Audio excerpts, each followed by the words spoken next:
आज का हमारा नया टॉपिक है कार्बोहाइड्रेट, बायोमोलिक्यूल्स। बायोलॉजी में भी आप पढ़ते हैं और इस टॉपिक को पता नहीं वो 11th में है या 12th में, ये तो नहीं जानते, लेकिन 11th ये बायो में भी है ये, और केमिस्ट्री में भी है ये। केमिस्ट्री का अपना डिपार्टमेंट है, बायोलॉजी का अपना है। बायोलॉजी में अलग तरह से बात बताई जाती है, केमिस्ट्री में अलग तरह से। तो केमिस्ट्री के बायोमोलिक्यूल्स को हम लोग पढ़ेंगे।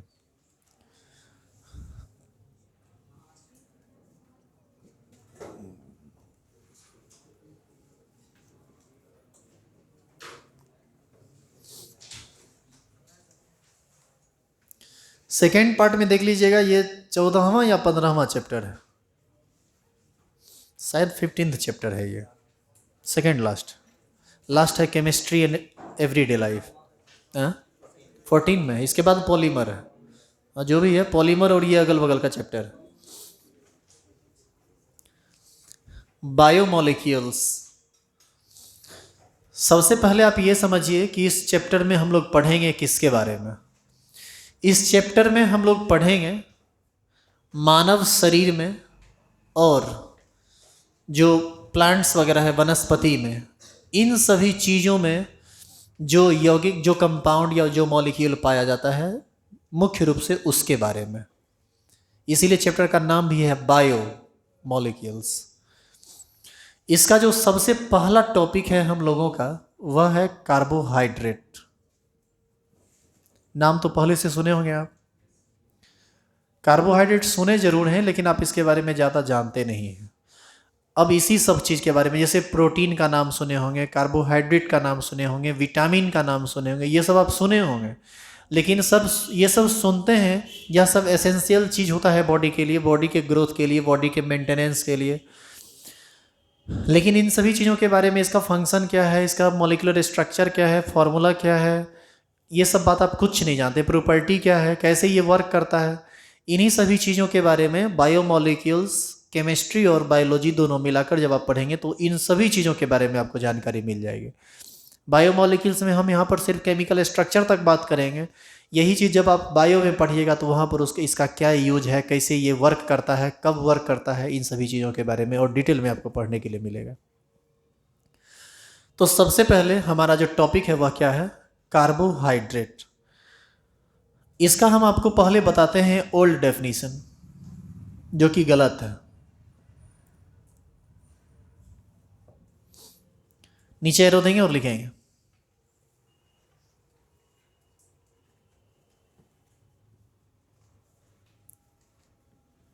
Hydrates of carbon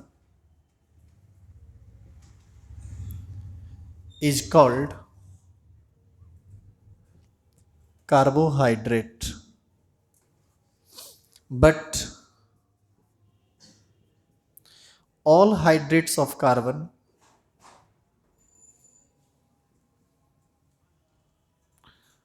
are not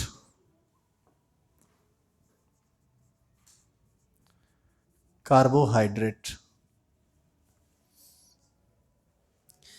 carbon के हाइड्रेट को हम कार्बोहाइड्रेट कहते हैं, लेकिन कार्बन का सभी हाइड्रेट कार्बोहाइड्रेट नहीं होता है।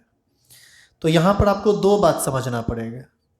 पहला बात कि कार्बन का हाइड्रेट क्या होता है, दूसरा बात वह कौन सा कार्बन का हाइड्रेट है जिसको हम कार्बोहाइड्रेट नहीं कहते हैं। सुनिए,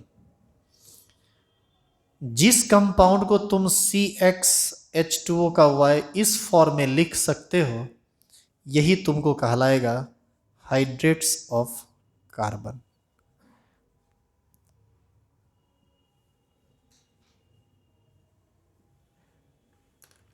CX, और ये X और Y एक नंबर है जो कार्बन की संख्या और H2O मॉलिक्यूल्स की संख्या को बताएगा।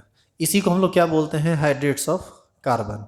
जैसे ग्लूकोज एक कार्बोहाइड्रेट, ग्लूकोज क्या है, एक कार्बोहाइड्रेट है। जैसे देखिए कैसे ग्लूकोज एक कार्बोहाइड्रेट है, एग्जाम्पल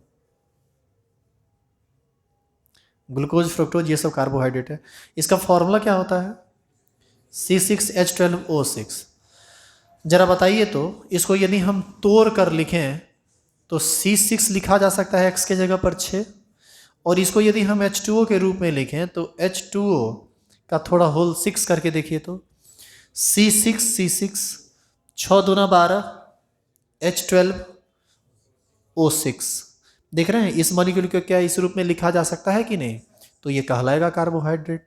लेकिन जरा सोचिए कि क्या इस मॉलिक्यूल को आप उस रूप में लिख सकते हैं?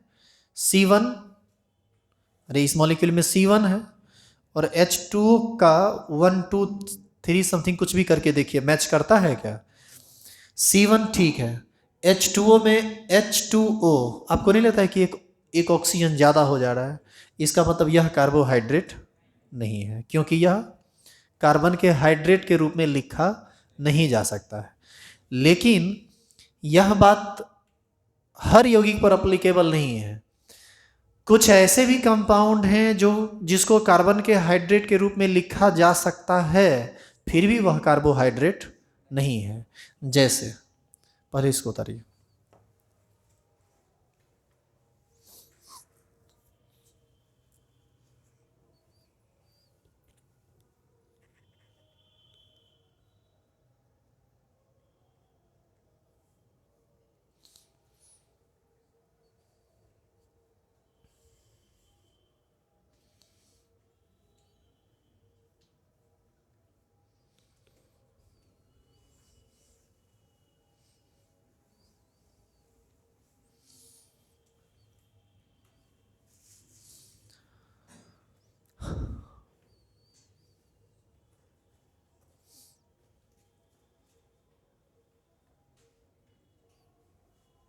हो गया?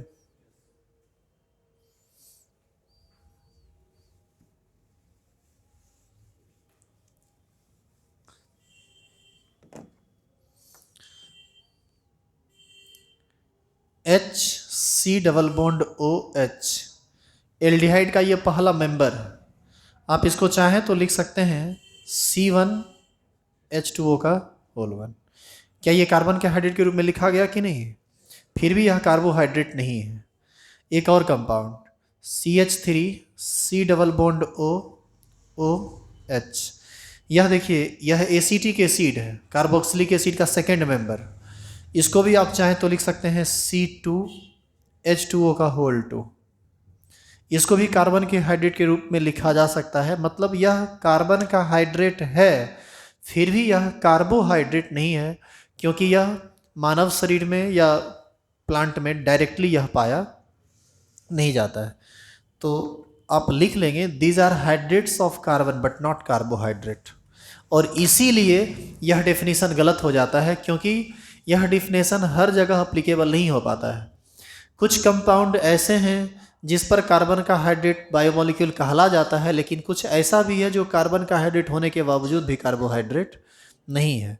तो फिर हम ओल्ड डेफिनेशन से अब न्यू डेफिनेशन पर आएंगे जो सही डेफिनेशन है, और उसको लिखेंगे। पहले आप इसको लिखिए, और इसको लिखने के बाद नीचे एरो देके लिखिए these are hydrates of carbon but these are not carbohydrate.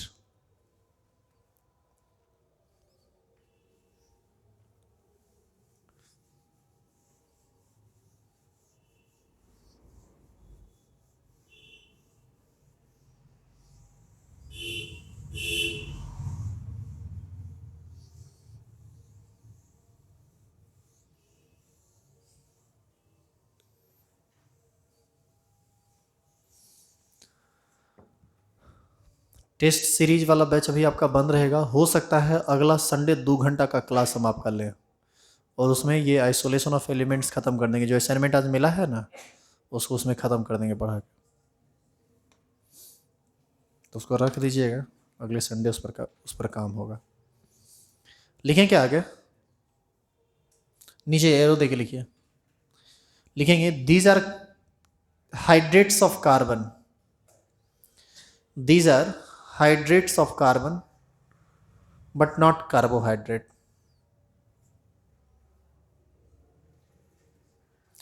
तो अब हम लोग इसके मॉडर्न डेफिनेशन या न्यू डेफिनेशन पर काम करेंगे।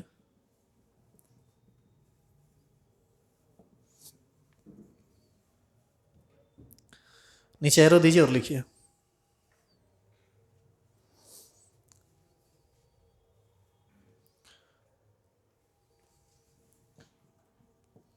पॉलीहाइड्रोक्सी एल्डिहाइड और polyhydroxy ketone containing one hydroxy group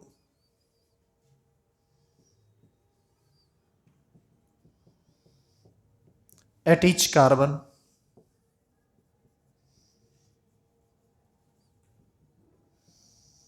is called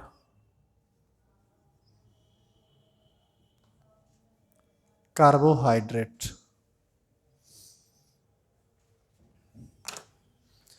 Polyhydroxyaldehyde or polyhydroxy ketone containing one hydroxy group at each carbon is called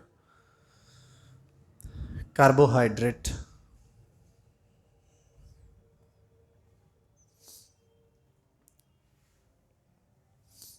जैसे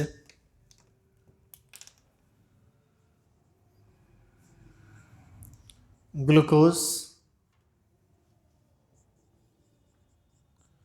फ्रक्टोज, etc.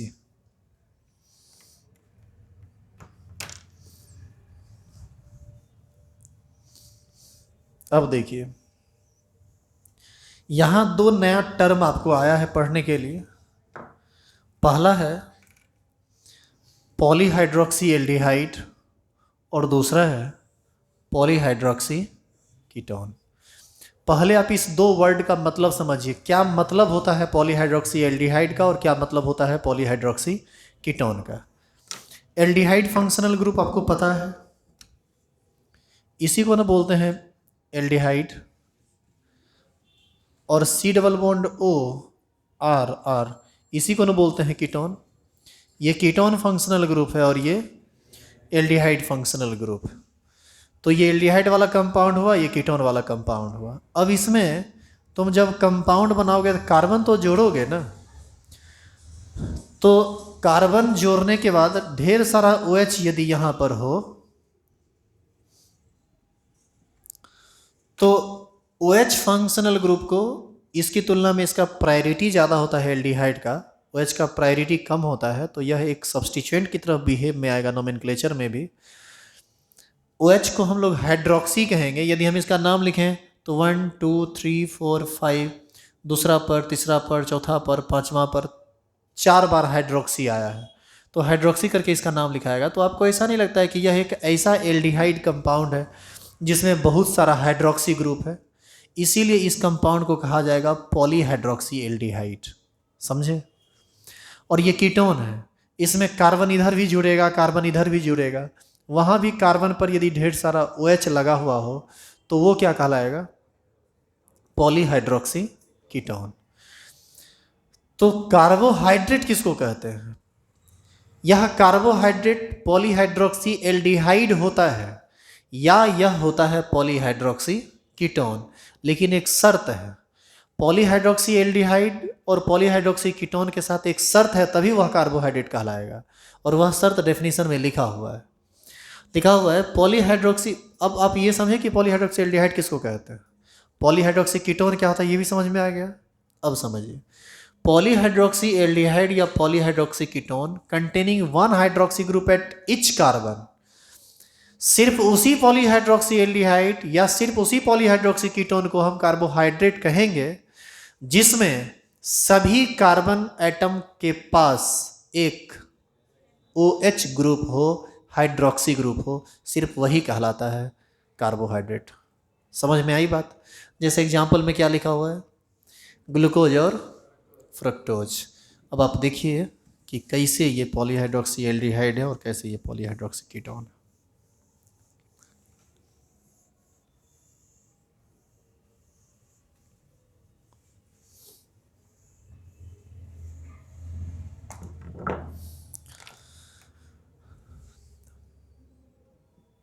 हम सिर्फ एक ग्लूकोज को समझ लेते हैं, और वो भी अभी शॉर्टकट में। ग्लूकोज का डिटेल में आपको स्ट्रक्चर जानना है, अभी तो हम बस शॉर्टकट में आपको पॉलीहाइड्रोक्सी एल्डिहाइड या पॉलीहाइड्रोक्सी कीटोन को समझाना चाह रहे हैं ताकि आप समझ सकें कि कार्बोहाइड्रेट होता क्या है ये जो बार बार कार्बोहाइड्रेट नाम हम सुनते हैं उसको हम देख कर कैसे पहचान लेंगे, यह सब आपको बताया जा रहा है। अभी आपको हम ग्लूकोज का कोई डिटेल स्ट्रक्चर नहीं बता रहे हैं, ये आगे का टॉपिक है, आगे आएगा पढ़ने के लिए। ग्लूकोज होता है C6H12O6, इसी को हम लोग कहते हैं ग्लूकोज। ग्लूकोज का वास्तव में स्ट्रक्चर कैसा होता है ये देखो, C डबल बॉन्ड OH। ये कौन सा फंक्शनल ग्रुप है? एल्डिहाइड, CHO एल्डिहाइड ही है ना। इसमें आप एक कार्बन, दो कार्बन, 3, 4, 5, 6, कितना कार्बन हो गया? तो C6 हो गया ना C6। अब आप इधर OH जोड़ो, यहाँ OH जोड़ दो, यहाँ H जोड़ दो, यहाँ OH जोड़ दो, इधर H OH H, और यहाँ पर 2 हाइड्रोजन और एक OH जोड़ दीजिए।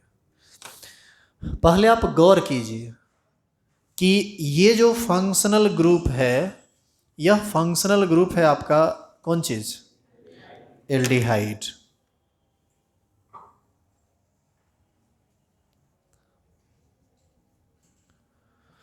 और इसके नीचे ये carbon OH, carbon OH, carbon OH, carbon OH, carbon OH, सभी कार्बन पर ना एक एक OH है। इसका मतलब यह पॉलीहाइड्रोक्सी कंपाउंड है, और मेन फंक्शनल ग्रुप इसका एल्डिहाइड है, इसका मतलब यह है पॉलीहाइड्रोक्सी एल्डिहाइड। अब देखो, एक कार्बन, 2, 3, 4, 5, 6, C6, एक oxygen, 2 oxygen, 3 oxygen, 4, 5, 6 O6, C6O6। Hydrogen देखिए, 1, 2, 3, 4, 5, 6, 7, 8, 9, 10, 11, 12। टोटल क्या हो गया इसका मॉलिक्यूलर फॉर्मूला? C6H12O6। और देखिए यह पॉलीहाइड्रोक्सी एल्डिहाइड है, जिसके हर एक कार्बन पर एक हाइड्रोक्सी ग्रुप है, इसीलिए इसको हम लोग बोलेंगे polyhydroxy aldehyde containing 1 hydroxy group at each carbon. इसीलिए यह क्या कहलाएगा? कार्बोहाइड्रेट। समझ में आई बात? अब किसी के दिमाग में यदि ये आ रहा हो कि सर इस कार्बन पर तो OH नहीं है, आपने कहा कि ईच कार्बन पर रहेगा, तो क्या आप उस कार्बन पर OH दे सकते हैं? उस कार्बन पर OH दीजिएगा तो वो एल्डिहाइड हो पाएगा? यहाँ पर OH दीजिएगा तो एक एडिशनल OH तो आप दे ही नहीं सकते हैं। आप बहुत कीजिएगा तो यहाँ पर H को OH कर दीजिए, तब आपको पता है कि ये एल्डिहाइड ही नहीं रहेगा, तब ये बन जाएगा कार्बोक्सिलिक एसिड। इसका मतलब एल्डिहाइड वाला जो कार्बन है वहाँ पर आप नहीं दे सकते हैं कौन चीज़? OH। यानी जो रेस्ट कार्बन है एल्डिहाइड या कीटोन को छोड़कर उस पर रहना चाहिए, उस सभी कार्बन पर रहना चाहिए OH, तभी वह कहलाएगा कार्बोहाइड्रेट। आई बात समझ में? एक्चुअल में यही स्ट्रक्चर है किसका? ग्लूकोज का। ग्लूकोज का और भी स्ट्रक्चर होता है, क्योंकि ग्लूकोज कई तरह का होता है, यह सब आगे का टॉपिक है, बताया जाएगा। एक होता है फ्रक्टोज। फ्रक्टोज का ही मॉलिक्यूलर फॉर्मूला सेम होता है, C6H12O6, सेम, लेकिन उसमें और इसमें अंतर है, स्ट्रक्चरली अंतर है। यहां पर यह है पॉलीहाइड्रोक्सी एल्डिहाइड और वह होता है पॉलीहाइड्रोक्सी कीटोन। वहां पर जो ये H लिखे हैं ना, यहां पर H नहीं बल्कि यहां पर C होता है, CH2OH, एक इधर से घट जाता है। तो फ्रक्टोज सबका जब स्ट्रक्चर देखेंगे आगे, सब आपका टॉपिक है, सब आपको पढ़ना है। हम मेनली आपको सिर्फ ये समझा देना चाहते थे कि कार्बोहाइड्रेट क्या है। समझ में आ गया आपको? एग्जाम्पल उतारिए, टॉपिक को आगे बढ़ाएगा।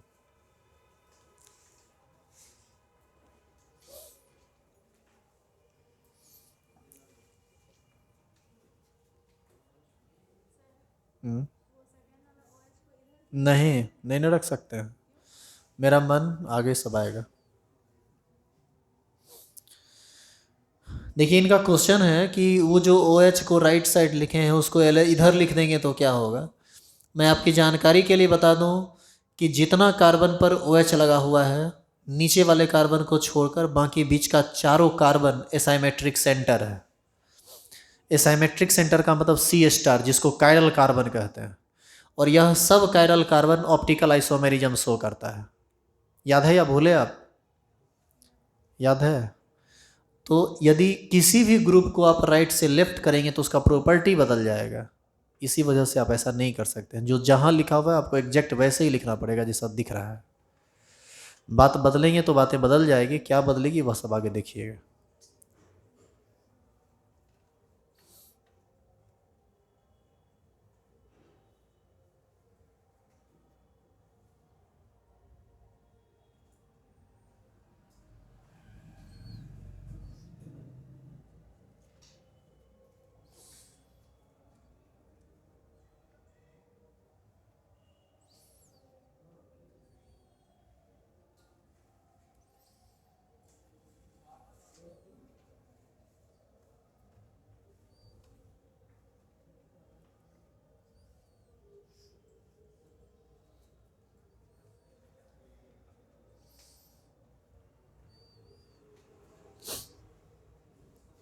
बोलिए, हो गया? लिखेंगे टाइप्स ऑफ कार्बोहाइड्रेट्स, स्टार लगाइए और लिखिए types of carbohydrates.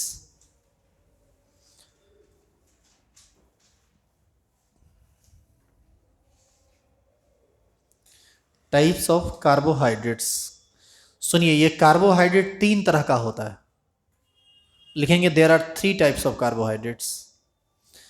Board exam के लिए एक इंपॉर्टेंट क्वेश्चन होता है, what do you mean by carbohydrate? Classify all types of carbohydrates and define it.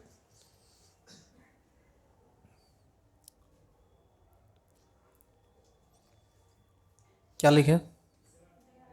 There are 3 types of carbohydrates. पहला लिखेंगे बोर्ड पर से देख के,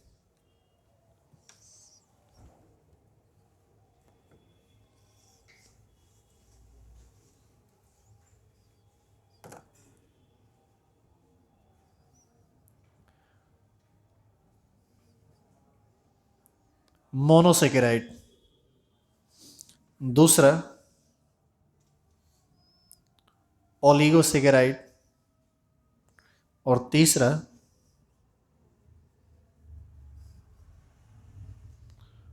पॉलीसेकेराइड।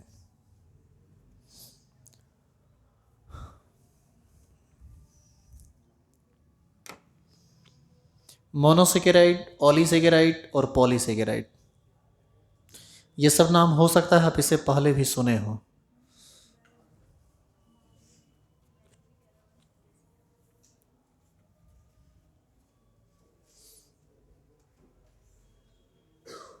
हो गया? लिख लिए? अब सुनिए, ये तीनों होता क्या है पहले आप सुन लीजिए, बाद में हम लगातार इसको डिफाइन करके एग्जांपल देके छोड़ देंगे। हो चुका है? सुनिए, मोनोसेकेराइड वह कार्बोहाइड्रेट होता है जिसका आप हाइड्रोलिसिस नहीं करा सकते हैं। हाइड्रोलिसिस का मतलब होता है जिसको जल के द्वारा आप तोड़ नहीं सकते हैं। एक होता है थर्मोलिसिस, एक होता है हाइड्रोलिसिस, एक होता है इलेक्ट्रोलिसिस। इलेक्ट्रोलिसिस तो आप पढ़े हैं, याद है वो लॉ जो पढ़े थे आप इलेक्ट्रोकेमिस्ट्री में, फैराडे लॉ। इलेक्ट्रिक करंट के द्वारा जो तोड़ते हैं हम लोग। तो हाइड्रोलिसिस का मतलब होता है जिसको मतलब हाइड्रोलिसिस का मतलब होता है जल के द्वारा तोड़ना। यदि आप वाटर में कोई चीज रख दो और वाटर उस चीज को तोड़ दे तो उसी को हम लोग बोलते हैं हाइड्रोलिसिस जनरली। उसमें होता क्या है कि जैसे दो चीज मान लो ए और बी आपस में जुड़ा हुआ है, ठीक है। H2O होता है HOH, ये टूटता है H प्लस में और OH माइनस में। पानी में जाने के बाद यदि ये टूट गया और टूटने के बाद एक वैलेंसी के साथ H जुड़ गया और इधर वाले B के वैलेंसी के साथ OH जुड़ गया तो ये एक अलग कंपाउंड बना देगा, ये एक अलग कंपाउंड बना देगा। इसी को कहा जाता है हाइड्रोलिसिस। ये सब यदि आप डिटेल ऑर्गेनिक पढ़े हुए रहते हैं तो बोलना नहीं पड़ता, लेकिन चूंकि आप ऑर्गेनिक पढ़े नहीं है, लॉकडाउन तो सबको चौपट किया हुआ है, तो सुबह सुबह चल रहा है, तभी तक हम लोग हाइड्रोलिसिस तक आए नहीं हैं। तो हाइड्रोलिसिस को जब डिटेल में जानिएगा तो ये सब बोलने का जरूरत हमको नहीं पड़ता, अभी हम बोल दे रहे हैं ताकि आप चीज़ों को समझ सकें। इसलिए ना बोले थे कि 2-4 गो टर्म है जो हम यूज करेंगे, वो वो आगे ऑर्गेनिक में यूज होके तब यहाँ तक पहुँचता है। जैसे मान लीजिए पहला चैप्टर, दूसरा चैप्टर, तीसरा चैप्टर, सब में हाइड्रोलिसिस पढ़ना है। वहाँ 3 चैप्टर में पढ़े रहते थी, 15वां चैप्टर में हाइड्रोलिसिस आता तो क्या दिक्कत था, तब कुछ को लगता बोलने में। यहाँ सिर्फ हम बता देते हैं हाइड्रोलिसिस क्या होता है। जैसे ए और बी कोई कंपाउंड, ए बी कोई कंपाउंड है, दोनों आपस में जुड़ा हुआ है, दोनों का बॉन्ड यदि पानी में डालने के बाद ये बॉन्ड टूट जाए और एक तरफ एच और एक तरफ ओ एच लग जाए तो यही कहलाता है हाइड्रोलिसिस। तो कुछ कार्बोहाइड्रेट ऐसा होता है जिसका हाइड्रोलिसिस नहीं होता है, जो हाइड्रोलाइज्ड नहीं होता है एक्वस सॉल्यूशन में, मतलब जल के द्वारा वह टूटता नहीं है, वही कहलाता है मोनोसेकेराइड। समझे क्या कहलाता है? जैसे ग्लूकोज, ग्लूकोज को जब तुम पानी में डालोगे ना, C6H12O6 को पानी में डालोगे तो उसके मॉलिक्यूलर फॉर्मूला में किसी प्रकार का कोई परिवर्तन नहीं होता क्योंकि वह टूटता नहीं है। लेकिन यदि आप सुक्रोज को पानी में डाल दीजिएगा तो वह टूटता है। अरे चीनी टूटता है, वह एक टूट के देता है एक मॉलिक्यूल ग्लूकोज और एक मॉलिक्यूल फ्रक्टोज। तो यह सब बात आगे आपको पढ़ने के लिए मिलेगा। तो हम ये कह रहे थे कि उस सभी कार्बोहाइड्रेट को हम मोनोसेकेराइड कार्बोहाइड्रेट कहते हैं जिसका हाइड्रोलिसिस पॉसिबल नहीं है। अब दूसरा टाइप आता है ओलिगोसेकेराइड। ओलिगोसेकेराइड एक ऐसा कार्बोहाइड्रेट होता है जिसका हाइड्रोलिसिस पॉसिबल है, और एक कंडीशन के साथ कि वह कार्बोहाइड्रेट यदि टूटेगा तो 2 से लेकर 10 यूनिट मोनोसेकेराइड देगा। समझे हम क्या बोले? एक बड़ा मॉलिक्यूल है मान लीजिए, यदि आप उसको पानी में दिए और पानी में देने के बाद 5 मॉलिक्यूल में वो टूट गया और पांचों का पांचों मोनोसेकेराइड दे, तो उसी को हम लोग किसके अंतर्गत रखते हैं? ओलिगोसेकेराइड के अंतर्गत। मतलब 2 यूनिट से लेकर 10 यूनिट तक में यदि टूट रहा है तो उसी को कहा जाता है ओलिगोसेकेराइड।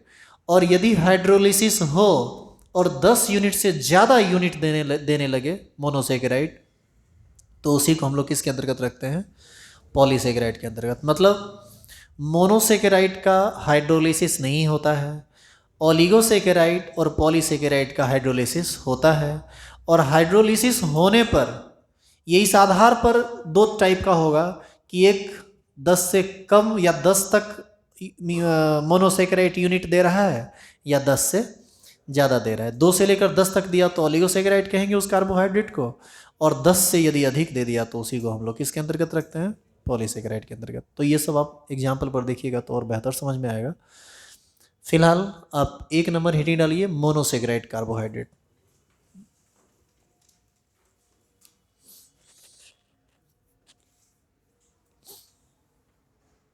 लिखिए monosaccharide carbohydrate.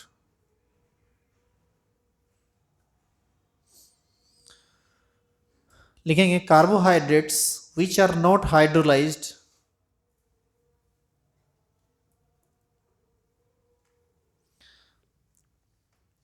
carbohydrates which are not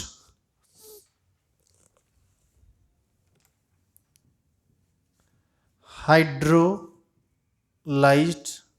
in aqueous solution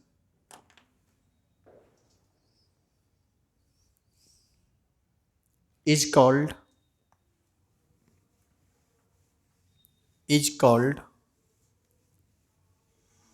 monosaccharide, is called monosaccharide. Example: glucose, fructose। दूसरा हेडिंग डालेंगे ओलिगोसेकेराइड।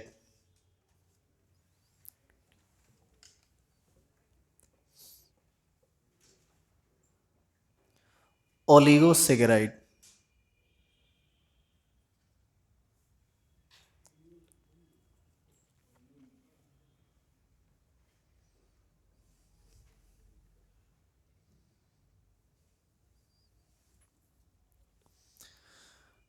सुनिए, इसको डिफाइन कैसे करेंगे हम लोग कहेंगे कि carbohydrates which upon hydrolysis gives 2 to 10 units of monosaccharide is called oligosaccharide. लिखी नीचे तो देखिए। क्या इसको समझने में किसी को दिक्कत भी है बताइए? लिखेंगे एरो देके, carbohydrates which upon hydrolysis, carbohydrates which upon UPON, which upon hydrolysis gives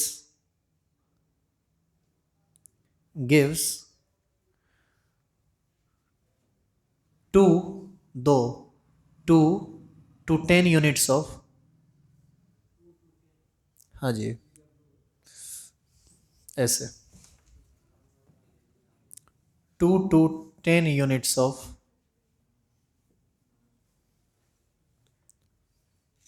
दो से 10, अब समझ में आया? 2 to 10 units of monosaccharide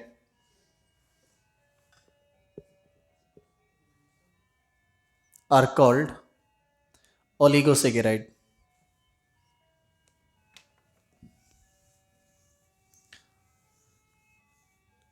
हो तो गया गीत गाया हुआ, कितना गाएगा भाई। are called oligosaccharide. लिख लिए? एग्जाम्पल लिखिए, सुक्रोज, इसका मॉलिक्यूलर फॉर्मूला होता है C12H22O11, यही होता है ना? देखो इस चीज़ को जब तुम पानी में डालोगे ना, एक्चुअल में यही चीनी कहलाता है, चीनी। इस चीज़ को जब तुम पानी में डालोगे तो पानी में जाने के साथ ही ये टूटता है, टूट के देता है एक मॉलिक्यूल ग्लूकोज का और एक मॉलिक्यूल फ्रक्टोज का। यानी जब आप शरबत पीते हैं तो शरबत में आपके अंदर चीनी नहीं जाता है, क्या क्या जाता है? आपके अंदर जाता है ग्लूकोज और फ्रक्टोज, क्योंकि चीनी को जैसे ही पानी में डालेंगे वो चीनी रहेगा ही नहीं, वह टूट जाता है। इसका फॉर्मूला होता है C12H22O11 और इसका फॉर्मूला होता है C6H12O6 और इसका भी फॉर्मूला होता है C6H12O6। तो थोड़ा गौर कीजिए आप, दोनों कार्बन को जोड़ेंगे तो C12, यहाँ भी कितना है C12, दोनों हाइड्रोजन को जोड़ेंगे तो दोनों के हाइड्रोजन को जोड़ेंगे तो H22 होगा, लेकिन यहाँ पर तो H20, वहाँ जोड़ेंगे तो 24 होगा, यहाँ तो 22 ही ना हो रहा है। तो वास्तव में जब H2O तोड़ रहा होगा तो वो जुड़ेगा भी ना, तो दो गो हाइड्रोजन जुड़ जाएगा तो 24, वहाँ पर वो दोनों को जोड़ेंगे तो 12 ऑक्सीजन होगा, यहाँ 11 है तो एक ऑक्सीजन जुड़ेगा तो 12 हो जाएगा। तो बताइए सुक्रोज का हाइड्रोलिसिस हुआ और टूटकर वह कितना यूनिट मोनोसेकेराइड दिया? 2, तो सुक्रोज ओलिगो के अंतर्गत आएगा। यदि कोई 3 देगा ओलिगो के अंतर्गत आएगा, 7 दिया ओलिगो के अंतर्गत आएगा, 10 तक वो किसके अंतर्गत आता है? ओलिगो के अंतर्गत। और 10 से ज़्यादा जैसे ही आने लगेगा तब उसको हम ओलिगोसेकेराइड के अंतर्गत नहीं रखते हैं, तब वो आ जाता है पॉलीसेकेराइड के अंतर्गत। उतारिए इसको,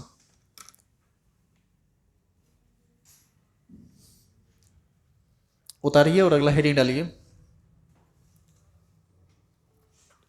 polysaccharide.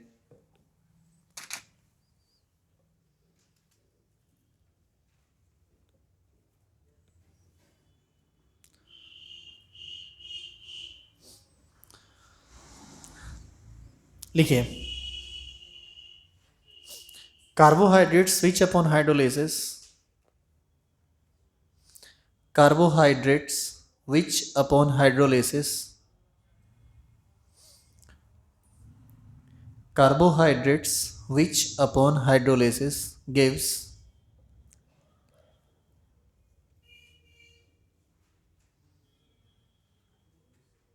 more than 10 units of monosaccharide, more than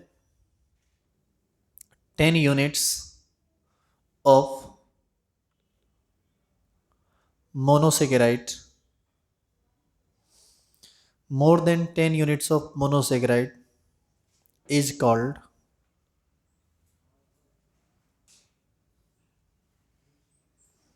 is called क्या? पॉलीसेकेराइड। जैसे एग्जाम्पल लिख लीजिए।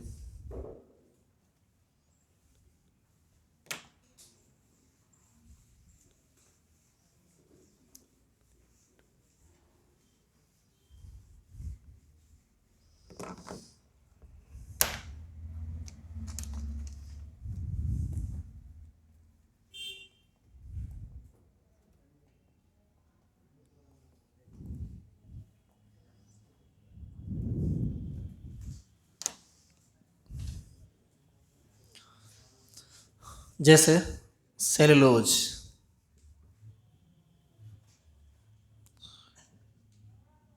स्टार्च, नाम सुने हो इस सब का? सेलुलोज, स्टार्च, ये सब प्लांट्स में पाया जाता है। और इसको देखो, सेलुलोज को जब तुम पानी में डालोगे ना, तो ये टूट कर ग्लूकोज देता है।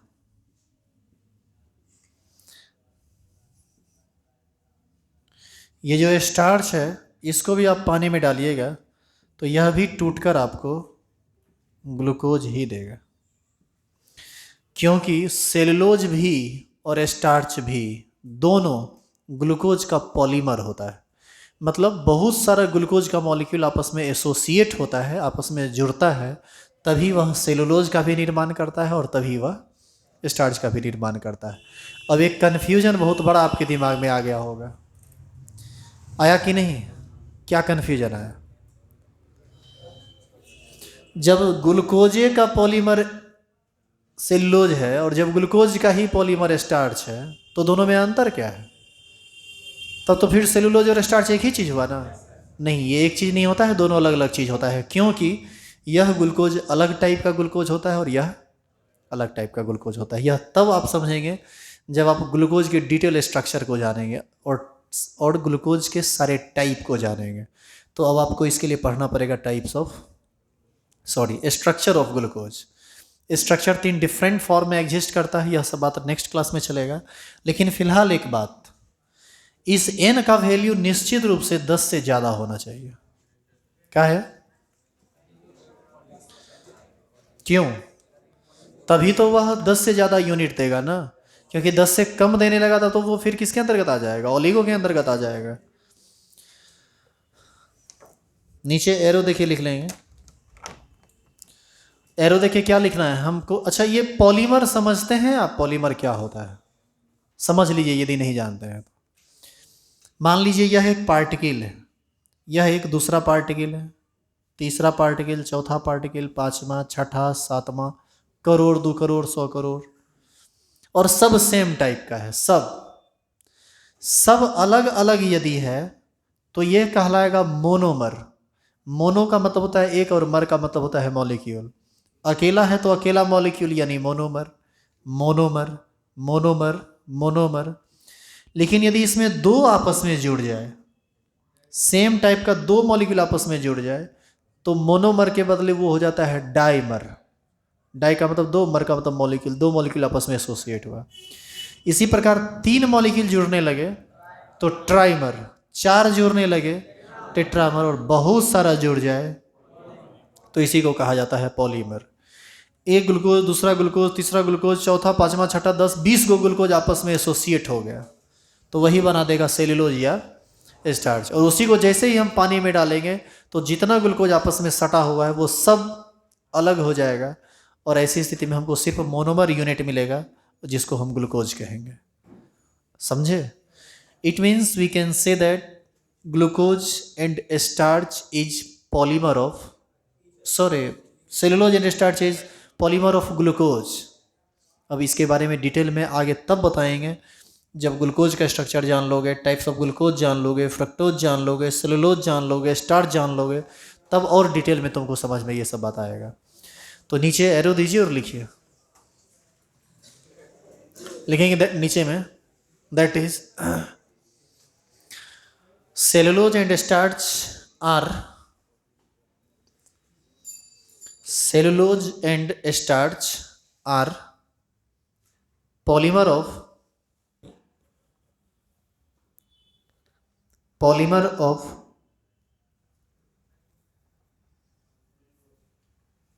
ग्लूकोज।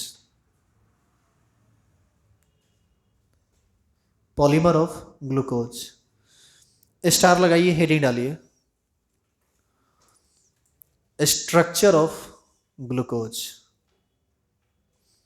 भी लगा दीजिएगा, बेहद इंपॉर्टेंट टर्म है ये। Structure of glucose.